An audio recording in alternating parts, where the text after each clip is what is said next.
Hello, this is for language, and I'm going to go ahead and do the whole week for language on one video too, because a lot of it is capitalizing things. We reviewed last week some things that we already had learned about capitalizing. We capitalize the first word in every sentence. We capitalize proper nouns, which is a particular person, place, or thing. We capitalize the days of the week, months of the year, but not the seasons, and then capitalize holidays and special days. We've covered that. So now we're going to move into lesson 40, and it's talking about capitalizing names that refer to God in the Bible. It gives us some examples at the top: God, Christ, Genesis is a book in the Bible, the Word of God, the word Bible. You're going to see Old Testament, New Testament, and different books of the Bible. So you're going to work on capitalizing names that refer to God in the Bible, and most of those you know. Okay, so on that paper on A, you're going to use your proofreader marks to show what needs to be capitalized. Then B, in the sentence below, use proofreader marks to mark each word that should be capitalized. And then you're going to write some sentences on part C. On lesson 41, this is kind of a newer thing. Capitalizing names we know, but initials, titles of respect, and the word I. So we know to capitalize the word I and names, but initials is one letter. Okay, you have a couple up there: Stephen W. Goins, then S period W period Goins, or it's SWG. Okay, so those are your initials. We've talked about what your initials are in class. So when you include those in your name, you would capitalize them. And then you have titles of respect. That's Dr., Mr., Mrs., Reverend, and then Miss. You'll notice Miss does not have a period after it, but the others do. You want to make sure you have your periods, and then those are always capitalized. Like number 1 says Mrs. T.M. Harder. So you need to capitalize the M in Mrs., capitalize the T, put a period, M period, Harder should be capitalized as well, the H.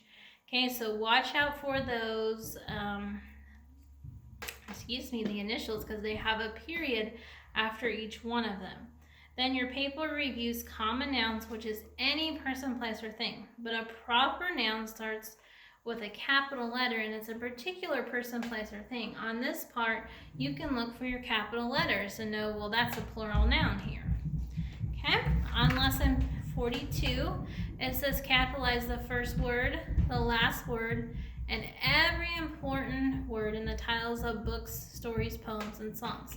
So this is something new to us.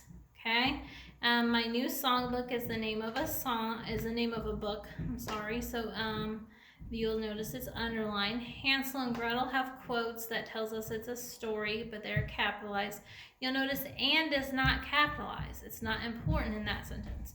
The Duel is a poem, and then with Christ in the Vessel is a song.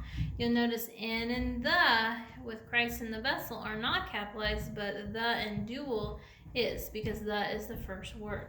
So you got to kind of look really closely at these. So we are capitalizing books, stories, poems, and songs, important words in them. So you have Charlotte's Web. Okay, Charlotte's Web's pretty easy because the C in Charlotte and the W would be capitalized. Star Spangled Banner is pretty easy. Really, all of them are not that tricky. When you get to 5, Whisper a Prayer. A would not be capitalized. It's not an important word there. Then on B, you're going to work on the different, we have 7 different rules of capitalization now. So you have to choose which one it goes with. Some of them can be more than one. 4, 5, 6, 10, and 12 can be more than one of the rules. You could put either or. Okay?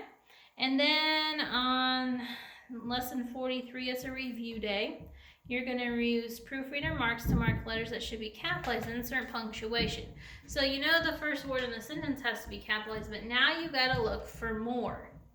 Okay? You got to look for names, titles of respect, days of the week, months of the year. So you've got to get those detective eyes on and really be looking. You also have to look, where do we put commas? If you'll remember, when a sentence starts with yes or no, comma after it. If we're talking to a person, we put a comma after their name. If it's at the beginning, we put a comma before the end of their name. At the end and in the middle, 2 commas. So number 1 says, Mom, do you think Mr. and Mrs. Woods will come to our home for Thanksgiving this year?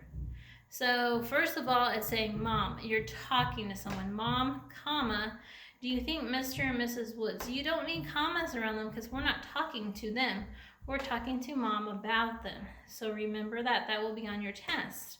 Another review for your test is think B, says write the plural form of each noun. If you remember SH, CH, S, X, and Z, get an ES.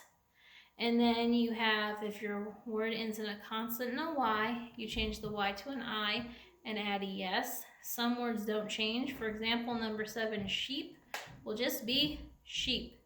Okay, so look very closely at those because you're going to have some of those on your test. And then you also have page 48 to do on the back of that. It's a review for your prefixes. On your test this week, you will have days of the week and months of the year prefixes. Okay, you will have to, let me double check so I tell you the right thing. You will have to write the prefixes or for the days of the week or the months of the year. And don't forget to capitalize and don't forget your periods. Okay, on page 48, it looks a little tough. You got a map of the United States that says define the words for remember B, write the letters in the state on the map below. So if you look at all those states up there, they have a very distinct shape, some of them. Texas, obviously, you can see, if you don't know that's Texas, is DEC. It's huge. Okay, so one they already did for you is California, and they have doc, and the one next to it is tour, doc, tour. So that can make your word. Okay, so you're gonna look through and match it up with the state and then write on the one what prefix is it. Okay, kind of like the one above what they've already done. And you're going to have sep, then in the middle is going to be tem, and then it's going to be bur. So it's not necessarily an abbreviation, you're filling in the word. But you'll see down at the bottom that it helps you fill it in. Okay, so hopefully that's not too tricky. You won't have a language page for what would be Friday. We're doing it on Thursday. Because you have a language test.